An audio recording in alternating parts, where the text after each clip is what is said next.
Muito boa tarde. Nós vamos dar continuidade às nossas aulas OAB Explicada. E hoje nós vamos tratar sobre a disciplina Direito Administrativo. É uma disciplina clássica, está junto com o Direito Constitucional, andam juntos. Então, o Direito Administrativo é um enfoque que a banca da ordem gosta muito de cobrar assuntos relativos a esta disciplina. Para isso, nós vamos falar hoje sobre o Estado. O Estado. Em uma pequena apresentação, uma pequena introdução, diversos são os sentidos do termo Estado. E isso porque diversos podem ser os ângulos em que pode ser enfocado. Então, no entendimento dos doutos, juristas, administrativistas, constitucionalistas, o Estado ele tem várias figuras de sentido. Mas no sentido, porém, de sociedade política permanente. Agora sim, agora já começou a personificar. O Estado, ele é visto também como uma sociedade política permanente.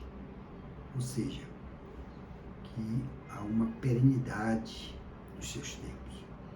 A denominação Estado, ela tem o seu termo que vem do latim status, com o sentido de estar firme, um pilar, uma rocha. Surge pela primeira vez no século XVI, na obra O Príncipe, de Maquiavel, indicando, no entanto, as comunidades formadas pelas cidades-estados.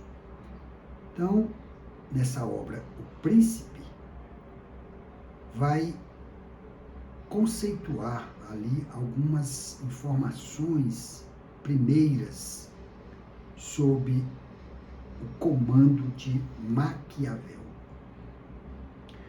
A matéria tem seu estudo aprofundado na teoria geral do Estado, a famosa TGE. Nossos alunos muito bem estudaram lá nas primeiras cadeiras, lá do curso de Direito, uma matéria muito legal, muito essencial para a construção do aprendizado, principalmente quando se fala do Estado. Aí, portanto, devendo ser desenvolvido o que é importante para o presente estudo, que é o fato, atualmente indiscutível, de que o Estado é um ente personalizado, apresentando-se não apenas exteriormente nas relações internacionais, como internamente, neste caso como pessoa jurídica de direito público, capaz de adquirir direitos e contrair obrigações na ordem jurídica. Muito importante essa conceituação de que o Estado é um ente personalizado. Essa figura Estado, ela também é vista no direito internacional público, porque ali tem as relações entre os Estados, as nações que compõem esse sentido do Estado. E é importante também que o Estado, nós vamos ver depois que aqui no Brasil, esse Estado é composto pela União, a gente vai estar aprendendo mais lá na frente, é capaz de adquirir direitos e contrair obrigações na ordem jurídica. Então, como é uma pessoa jurídica de direito público interno, nós vamos estar vendo que essa personificação, ela se transforma, se materializa em um cumprimento onde pode ter obrigações e direitos. Lá na frente nós vamos estudar melhor como é que é esse entendimento do Estado, representado aqui pela União, pode adquirir direitos e também contrair obrigações.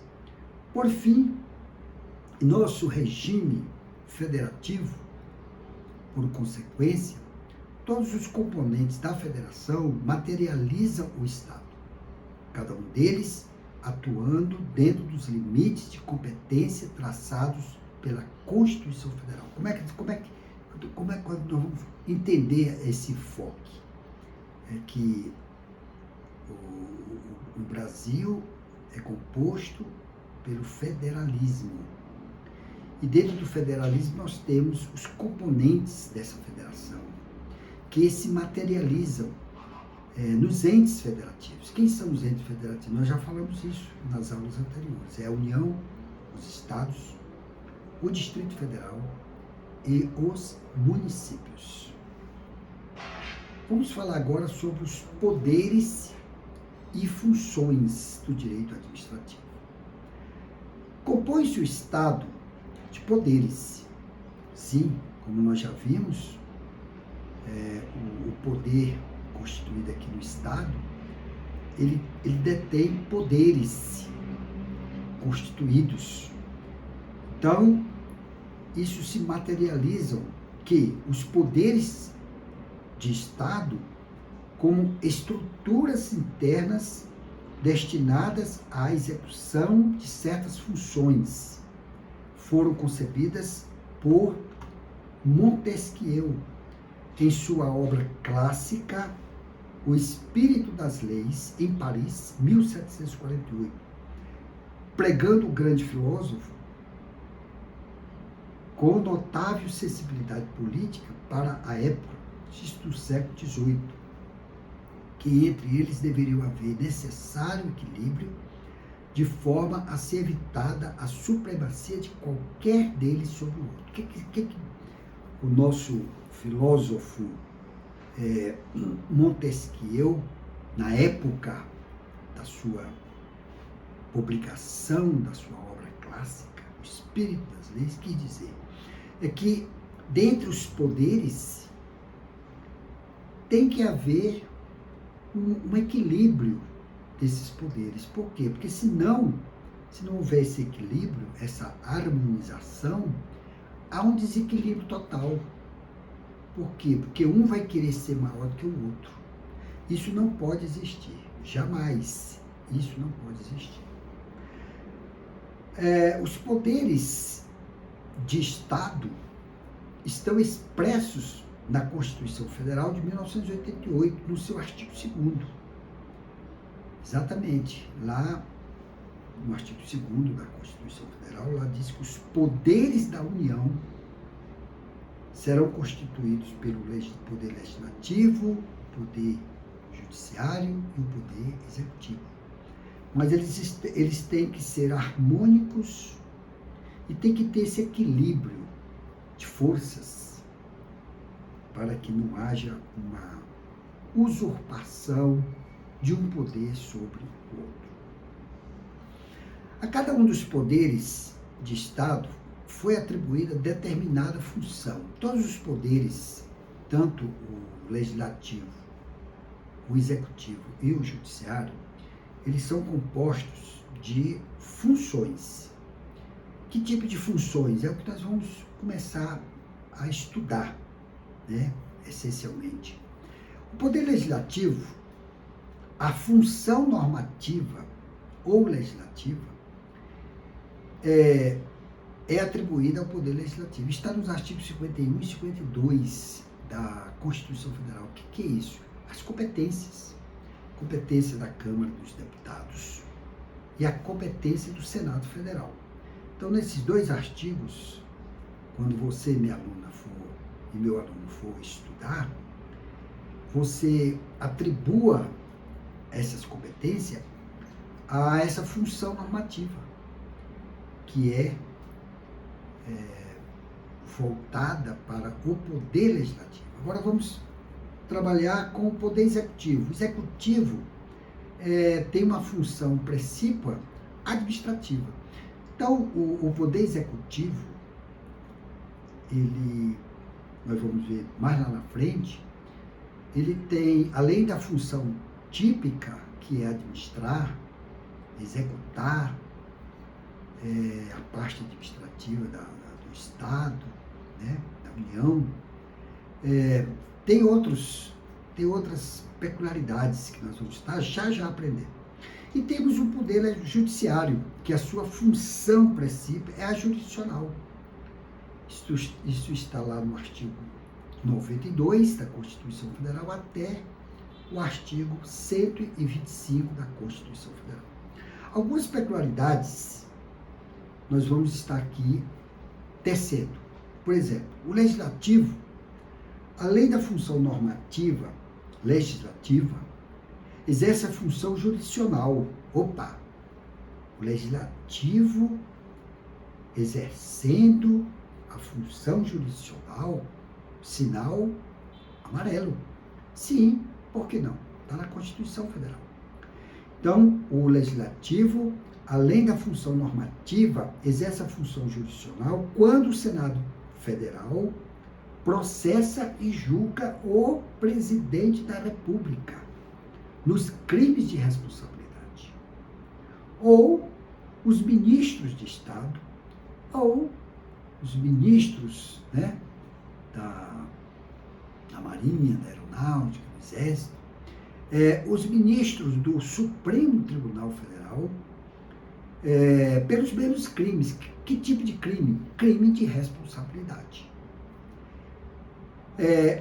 Também o Poder Legislativo ele exerce a função administrativa quando organiza seus serviços internos. Então, nós vamos estar aqui explicando qual é o momento certo que o Poder Legislativo exerce a função jurisdicional. Isso está lá na Lei 1079 de 1950. É uma lei antiga, mas ela está em pleno vigor, que trata do julgamento judicial praticado pelo Senado Federal quando há previsto como crime de responsabilidade. Vamos dar um exemplo. Nós temos vários exemplos, mas eu vou citar só um. O impeachment do presidente da República. Então, para que o presidente da República possa passar por um julgamento de impeachment, ele tem que passar por esses ditames da lei, que está previsto na Constituição Federal e também nessa lei 1079. Nós vamos falar muito bem sobre isso, melhor, lá quando nós estivermos estudando o Código Penal, Direito Constitucional e o processo penal. Agora vamos falar sobre o Judiciário. O Judiciário, o Poder Judiciário, afora a sua função, sim, e o Legislativo também, antes que eu me esqueça, ele exerce também a função administrativa quando o Senado e a Câmara organiza os seus quadros funcionais, né? Os funcionários, a organização como um todo, ele ali está exercendo a função administrativa. Poder Judiciário. O Judiciário, afora sua função típica, que é a função jurisdicional, falou em Judiciário, lembra-se logo da função jurisdicional, mas nem sempre é assim. Assim como o Poder Legislativo, o Judiciário também tem as suas peculiaridades. Vamos ver. Afora sua função típica, função jurisdicional, pratica atos no exercício de função normativa, como na elaboração dos seus regimentos internos, dos tribunais, e de função administrativa, quando organiza os seus serviços. Então, o Judiciário, além dele exercer a sua função jurisdicional, o Poder Judiciário também elabora os seus regimentos internos, organiza a sua administração de seus serviços. Então isso é muito importante. Por fim, o Poder Executivo, ao qual incumbe principalmente a função administrativa, desempenha também função atípica normativa quando produz, por exemplo, normas gerais e abstratas, através de seu poder regulamentar, ou ainda quando esta edita medidas provisórias ou leis delegadas. Nós já vimos em outras aulas, que nós já falamos aqui no nosso canal OAB Explicada, que o Poder Executivo, ele tem, além dele exercer a sua função principal, que é a administrativa, ele exerce também normas regulamentares. Por exemplo, quando há necessidade de editar uma medida provisória, nós estudamos lá na aula passada, direito financeiro, quando o presidente da República, ele submete uma medida provisória, constante do artigo 169 da Constituição Federal, para atender emergências, calamidades, epidemias, etc., guerras. Ele ali está exercendo a sua função legislativa, que não é a sua função administrativa. Outro exemplo também, ele pode editar também normas gerais para atender a um determinado assunto, através de leis complementares, né? Está lá no artigo 23 da Constituição Federal. Também leis delegadas. Já falei também na aula anterior que as leis delegadas já estão sendo quase em desuso, mas elas ainda estão em vigor. É importante que o nosso aluno possa estar atento, porque a prova do exame da ordem, da banca FGV, ela é uma banca atualizadíssima.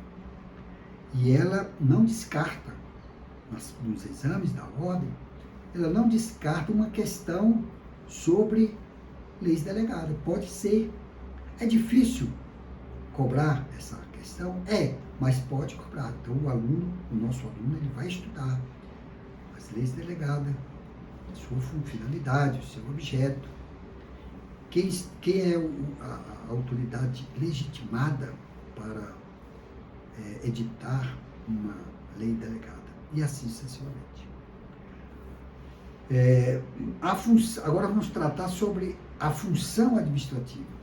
Tecnicamente, pode dizer-se que função administrativa é aquela exercida pelo Estado ou por delegados, que no caso é por delegação. Subjacentemente, a ordem constitucional e legal, sob regime de direito público, com vistas a alcançar os fins colimados pela ordem jurídica. Então, a função administrativa é aquela que é exercida pelo Estado. Nós já falamos aqui que o Estado, na lei brasileira, é vista, no ordenamento jurídico brasileiro, é visto pela União.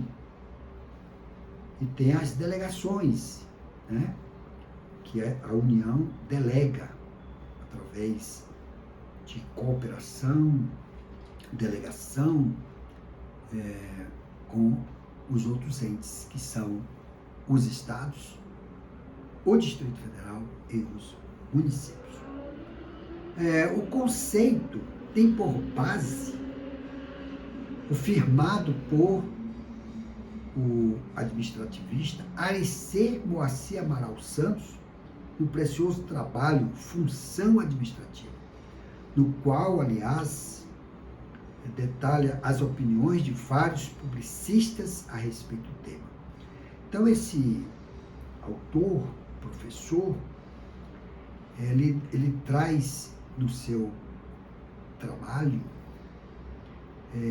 o detalhamento sobre a opinião dos publicistas, né, a respeito do tema. Enquanto o ponto central da função legislativa consiste na criação do direito novo e o da função jurisdicional descansa na composição de litígio ou litígios na função administrativa, o grande alvo é, de fato, a gestão dos interesses coletivos na sua mais variada dimensão, consequência das numerosas tarefas a que se deve propor o Estado moderno. Como tal, gestão implica normalmente a prática de vários atos e atividades alvejando determinada meta. A administração socorre-se com frequência de processos administrativos como instrumento para concretizar a função administrativa. Então, nós vimos que cada poder, além de suas funções típicas, poder legislativo, normatização, legislação, poder judiciário, jurisdicional, e o executivo, função administrativa. Mas isso não quer dizer que no poder judiciário ele não possa praticar um ato administrativo. Por exemplo, quando a autoridade máxima de um órgão dentro do poder judiciário, vou citar o STJ, Superior Tribunal de Justiça, quando falece um servidor daquela corte de justiça superior, o presidente da corte, através de um processo administrativo, quando há habilitação dos herdeiros necessários em um processo administrativo construído, instruído dentro da gestão de pessoas, o presidente pode decretar a concessão da pensão vitalícia aos seus dependentes. Isso está na Lei 8.112, se não me engano, no artigo 248. Então, essa função, apesar de ser uma função jurisdicional, que é do Poder Judiciário, mas o presidente da Corte poderá estar exercendo uma função atípica administrativa, concedendo aos herdeiros uma pensão vitalícia deixada, ou melhor, contribuída pelo decujus. Que é o decujus? O servidor falecido. Então, agora nós vamos falar sobre a federação, tema muito importante, muito recorrente nas provas do exame da ordem. Desde a Constituição de 1891, quando passou a ser república, o Brasil tem adotado o regime da federação como forma de Estado. Na Constituição Federal de 1988, está expressa essa situação. Nós vimos aqui que quando o Brasil era regido pela Constituição do Império, a Constituição do Império, ela é de 25 de março de 1824. Ela teve a sua vigência até por volta de 1889. Regida, ela foi outorgada porque era uma Constituição imposta pelo Dom Pedro, se eu não me engano, Dom Pedro II. Então, quando foi promulgada a Constituição Republicana Primeira de 1891, o Brasil passou a adotar o sistema federativo, que nós vamos estudar com muito afinco lá na frente. Então, a federação, como forma de Estado, foi instituída pela primeira vez nos Estados Unidos, após a luta empreendida para a libertação das colônias. Quando a gente vai lá na história, a gente vê que eram 13 colônias inglesas do jugo britânico no século XVIII. O federalismo americano decorreu de processo de agregação, tornando-se unidos num só Estado, os Estados soberanos, que antes se uniam através de confederação, chamadas federalismo centrípeto, que são aqueles grupos centralizados, né? Federalismo centrípeto significa centralizado. No Brasil não foi diferente, não. Porque o Brasil, ele se espelhou muito na Constituição dos Estados Unidos do Brasil. O Brasil se espelhou muito na Constituição dos Estados Unidos. No Brasil, porém, resultou de processo de segregação, uma vez que durante o Império, que nós já falamos, era adotado o regime unitário, com apenas um único poder político, federalismo centrífugo. Interessante que eu fazer aqui um adendo, depois a gente vai estudar melhor, quando nós estivermos estudando a classificação das Constituições, lá no direito constitucional, é que a Constituição do Império, além dos 3 poderes, executivo, legislativo e judiciário, tinha um poder moderador. Então, esse poder moderador, ele era mais poderoso do que os demais poderes. Então, é muito importante esse destaque para o nosso aluno, que o poder moderador ele existiu na época da Constituição do Império, de 1824. Hoje, na Carta Vigente, nós temos 3 poderes. Está lá no artigo 2º, como nós já falamos anteriormente. Nos ensina o professor Celso Ribeiro Bastos, constitucionalista, um administrativista. A federação como forma de Estado foi a forma mais imaginosa já inventada pelo homem para permitir a conjugação das vantagens da autonomia política com aquelas outras defluentes da existência de um poder central. Olha o destaque aqui do professor Celso Ribeiro Bastos. Ele já falava que na federação, apesar da delegação, esses entes federativos, eles terão autonomia. Isso já era uma ideia formada, né? Esse conceito formado já pelo professor Celso Ribeiro de Bastos.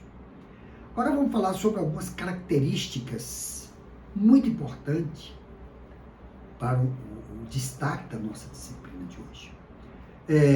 A descentralização política é a característica fundamental do regime federativo. Isso é verdade. Vamos ver lá na frente. Significa que, além do poder central, que nós já vimos, é a União, né? A União, ela tem um poder central. Significa que, além do poder central, outros círculos de poder são conferidos às suas repartições.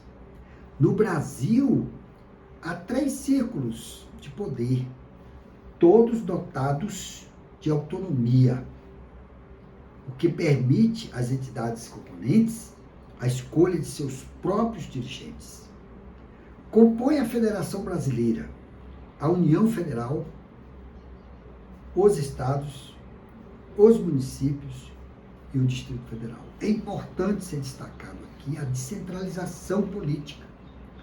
É importante destacarmos aqui a autonomia desses entes, estados, municípios, Distrito Federal.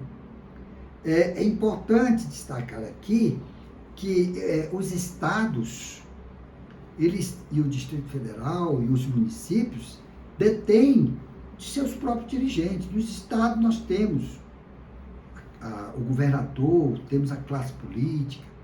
No município nós temos o prefeito, os vereadores. No Distrito Federal nós temos o governador do Distrito Federal, a Câmara Legislativa do Distrito Federal. Então, são entes autônomos, com dirigentes próprios. Isso é muito importante num Estado democrático de direito, porque nós estamos vendo no dia a dia essa autonomia. Mas é importante também, nos dias de hoje, eu sempre trago notícias do dia. Por exemplo, ontem houve a solenidade do ministro Flávio Dino, ministro da Justiça e Segurança Pública, que ali reunido com seus assessores, seus liderados, apresentou para os estados, para o Distrito Federal, um plano, vou chamar um plano emergencial de segurança pública. Isso é muito legal, porque no passado não tinha essa cooperação, tinha no papel, mas não tinha essa cooperação na prática. E o ministro da Justiça, ontem ele concretizou esta praticidade da União, não tirando a autonomia e a competência dos estados. Fica bem claro isso, deixar bem claro aqui para o nosso aluno, para a nossa aluna, que a União ela está exercendo o seu papel constitucional de cooperar, harmonizar, ajudar os seus entes públicos, que no final de contas, formam uma federação. E o Brasil é formado pela federação. Nosso regime é federatista.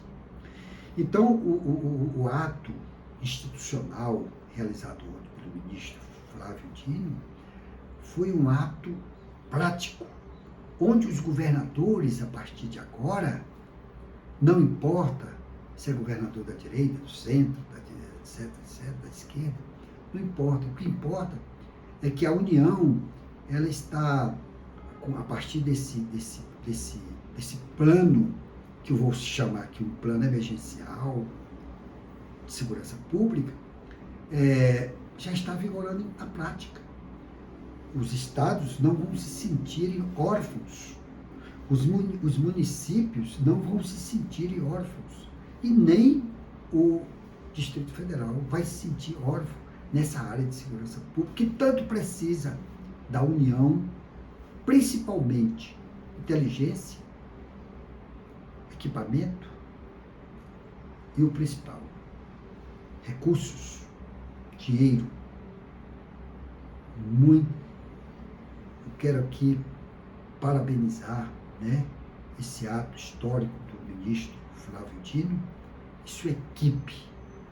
E, naturalmente, o governo federal, que eles trabalham em um comum acordo de suas áreas institucionais. Então, compõe-se a Federação Brasileira, da União Federal, dos estados, dos municípios e o Distrito Federal.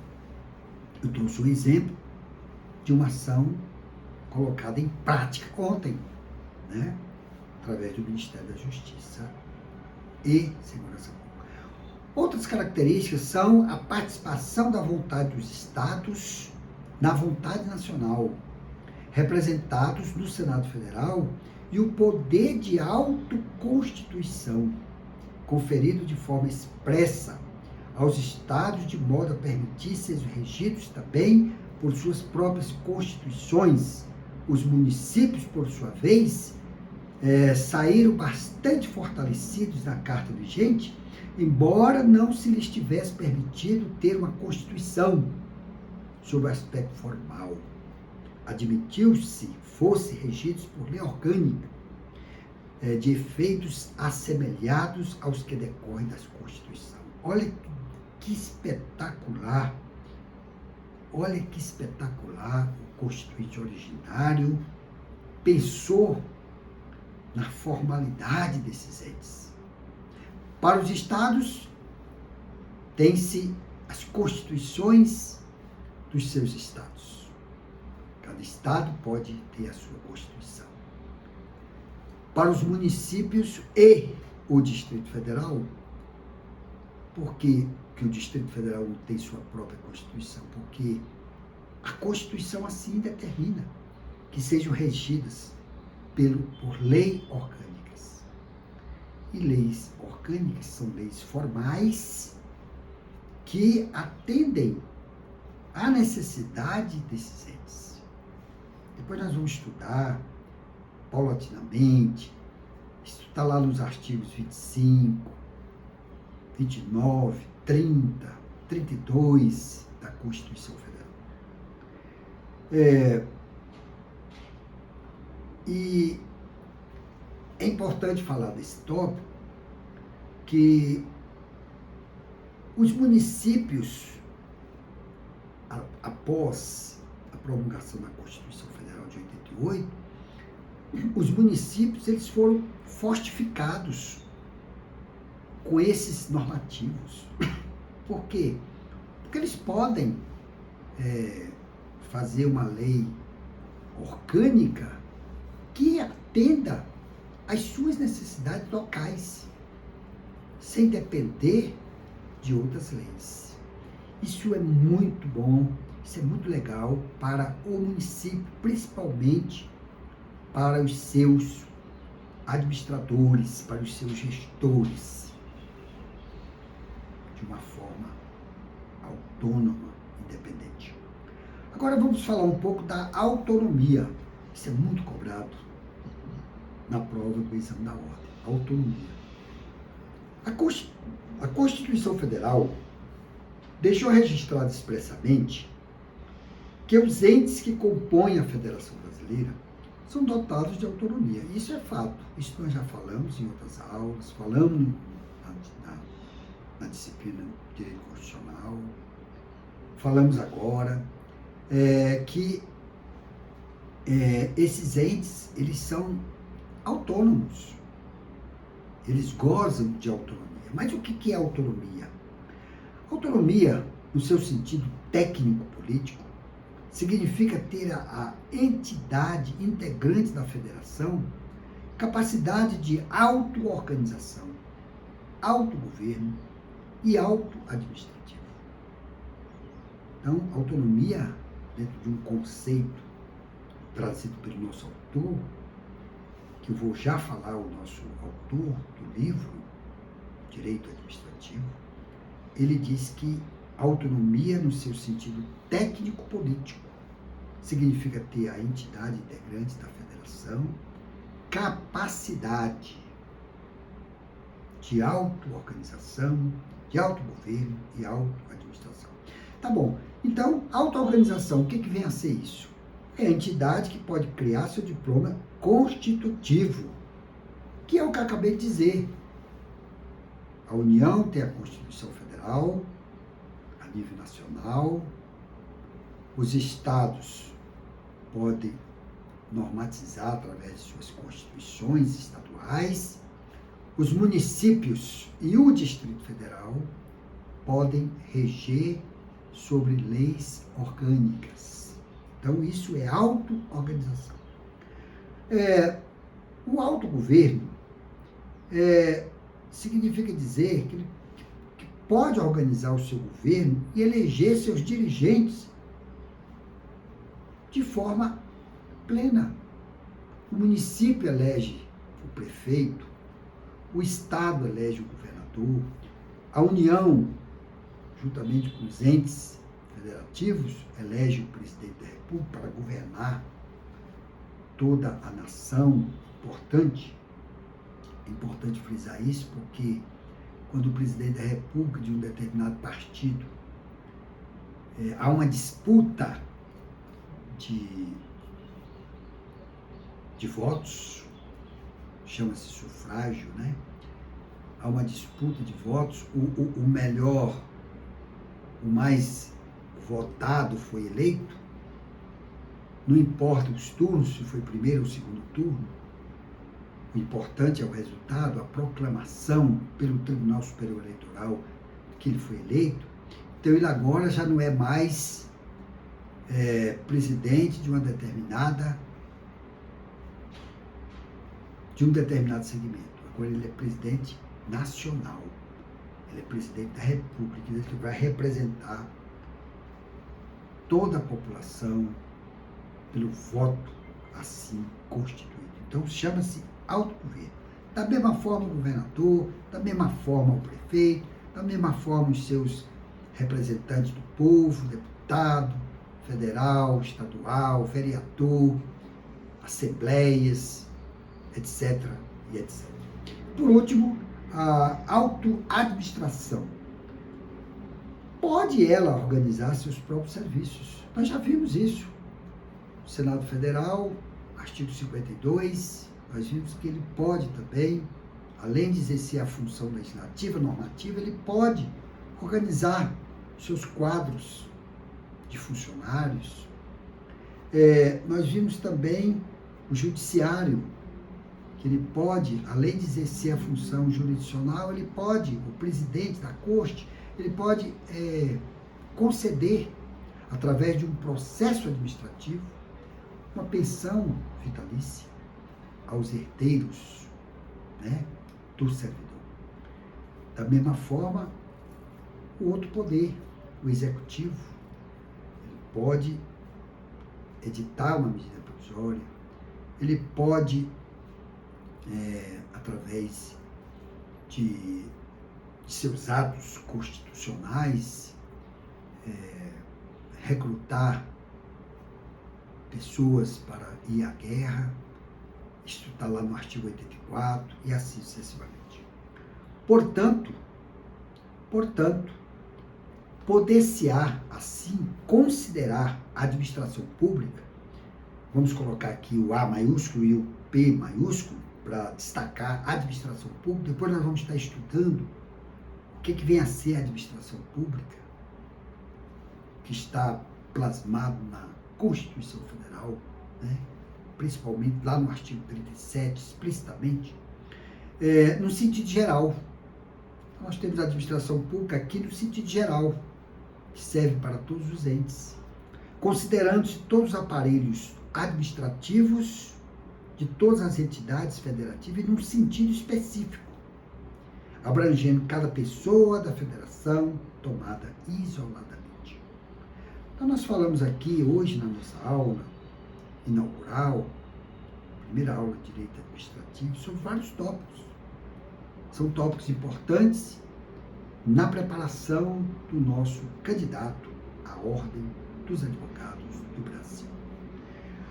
Bem, a fonte que nós vamos trazer, são várias fontes, mas eu vou ter como o manual didático, pedagógico desta disciplina, do professor José dos Santos Carvalho Filho. Mas nós temos muitos administrativistas que eu recomendo aos meus alunos a lerem os seus conteúdos que constam em cada obra maravilhosa. Então nós vamos estar trabalhando nas nossas aulas o Manual de Direito Administrativo do professor José dos Santos Carvalho Filho. Eu estou usando aqui a 28ª edição, editora Atlas, do 2015. Então, a edição 2015. Bem, nossa aula de hoje está encerrando e eu gostaria de já comunicar aos nossos alunos e candidatos da OAB que a nossa próxima aula será de Direito Empresarial. É uma matéria super legal, é uma matéria muito importante para ajudar você, candidato, a ser aprovado no exame da ordem. E por último, eu gostaria de convidar o nosso usuário, o nosso candidato, o nosso aluno, a nossa aluna, a apontar o seu aparelho celular para o nosso QR Code, que ao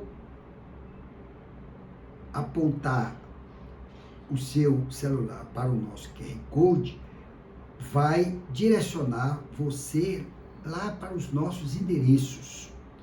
É o nosso escritório de advocacia, é o nosso estúdio de aulas,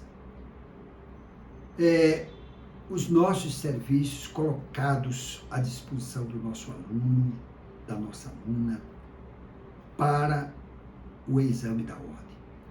Então, eu quero dizer para você, meu aluno e minha aluna, que se você quiser nos mandar o nosso e-mail, que está lá no nosso QR Code, que vai aparecer aí no lado direito, mande sua dúvida, mande seu questionamento, que nós vamos estar respondendo com muita satisfação e com muita alegria. O meu muito obrigado e até a próxima aula.